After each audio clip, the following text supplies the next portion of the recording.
Hi everyone, my name is Kai Stinson, and today we're going to be talking about composite functions, the derivative of composite functions and the derivative of functions, the relationship between those two, and finally we're going to find the the rule for finding the derivative of a composite function. Let's begin. So first, let's take a look at this expression here, y equals 2x minus 1 to the power of 3, and I want you guys to break it apart into two functions. Now, real quick, the difference between a function expression, y equals is an expression, f of x equals is a function. There you go. So next up, I want you guys to take a look at this function here, and these two functions, and I want you to notice that I got them from my expression, which is that 2x minus 1 came from the inside, and x cubed is what was left over. So let's now create that function. I'm going to say, let's make this let's make this h of x. There we go. H of x equals g of f of x. And what do you know? These two things are equivalent. That's good. That's very good. But this is in composite form. That's what we're looking for. So now with that in mind, let's go over here. You'll notice I gave you 6 expressions. I want you to go through and determine the f of x, the g of x, the f prime of x, and the g prime of x. Leave y prime and h prime blank for now. We're going to come back to those here momentarily. But I want you to go through and find all these parts. And use this as a guideline to determining that, and then just use basic rules of derivatives to determine these parts. So go ahead and pause the video now if you need to, and put your answers in. Once you have the answers, unpause the video, and I will reveal the windows to show you the answers. So go ahead and pause now. Okay, I'm assuming that you paused now. That's great. Let's go ahead and remove the window so you guys can see your answers. Check your answers. Okay, here are the answers. Now, compare your answers real quick. Pause the video if you have to compare those answers, and we'll go from there. With that comparison in mind, now let's move on to the next part. Now, what we need to look at here is we need to see what is the relationship between the derivative of a composite function and the derivative of the function, between the functions, or I should be saying the expressions, which are y equals. So please disregard what I just said there. The derivative of the function, the derivative of the expression, y prime is the expression. I do apologize, so let's move on from that point, and I will make sure to make this correction accordingly. So now that we have that in mind, I want you guys to go ahead and take the y prime of these functions right here. I'm going to go ahead and do the first one real quick. So I'm going to put in 2x minus, I'm going to do y prime, y prime equals, parentheses 2x minus 6 quantity cubed. And my bad, quantity cubed. There we go. And that's what I get.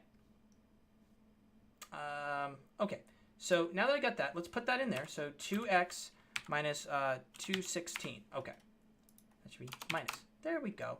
All right.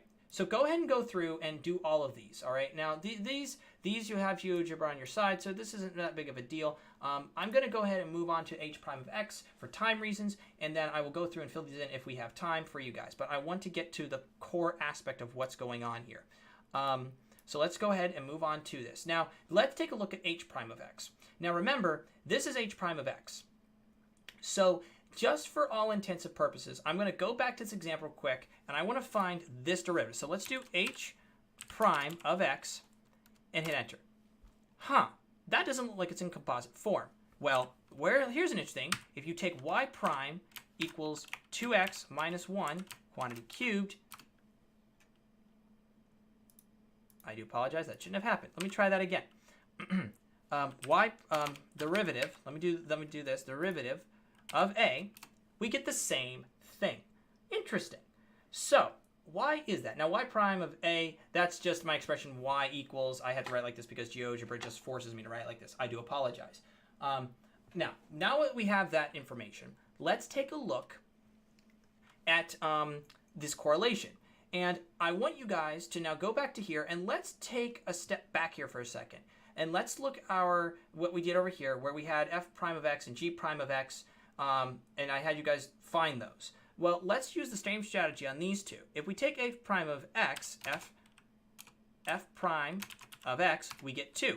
If we take g prime of x, we get 3x squared. Hold on a second, 3x squared? Well, we know from here that we can plug in f of x for g of x. So if we plug that in there, all right, we're going to get 3 with 3 times 2x minus 1 all quantity squared.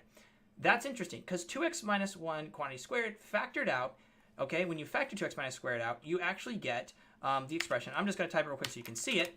4x squared minus 4x plus 1. Now remember, there's a 3 in front. If we distribute that 3, this number becomes 12, this number becomes 12, and this number becomes 3.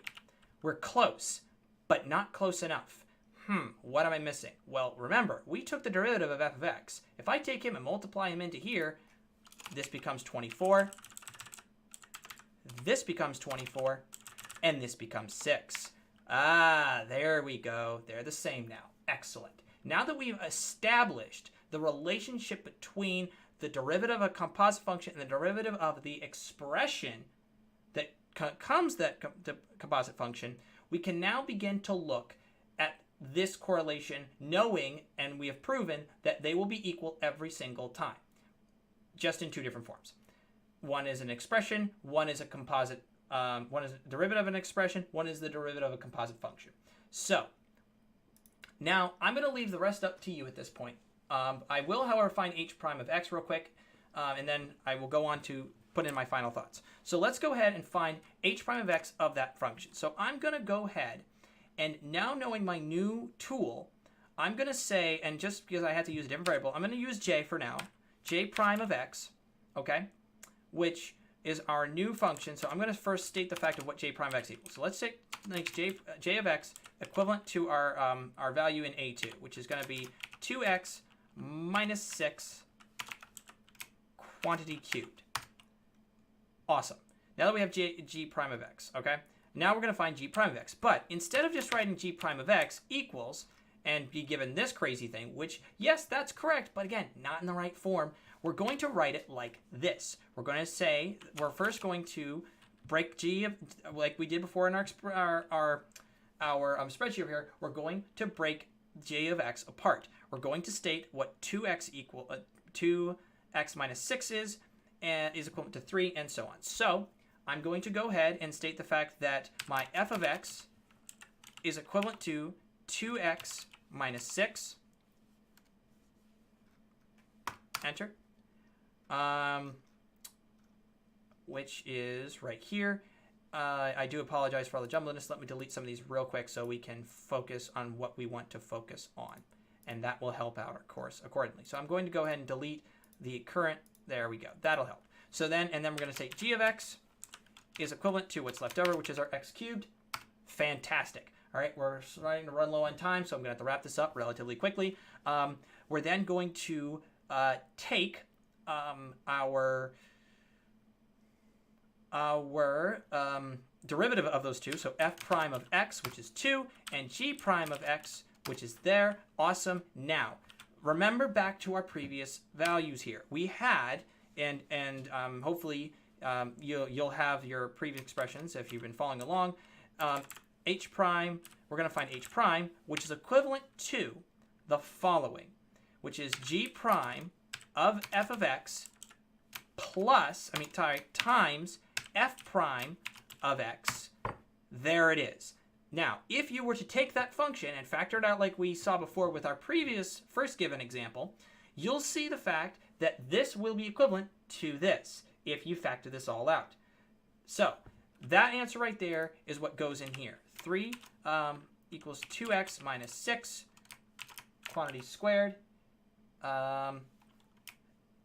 times 2. And I'll make this way bigger. There we go. So now the rest of these up here are up to you. I want you to go through and fill them in. I wish you luck. And I promise that this should all work out. But now that you know that they should be equivalent, you can easily factor out h prime of x, and it will equal the expression y prime. I hope you guys enjoyed the video. Thank you very much for taking your time to watch it, and I hope you have a wonderful day.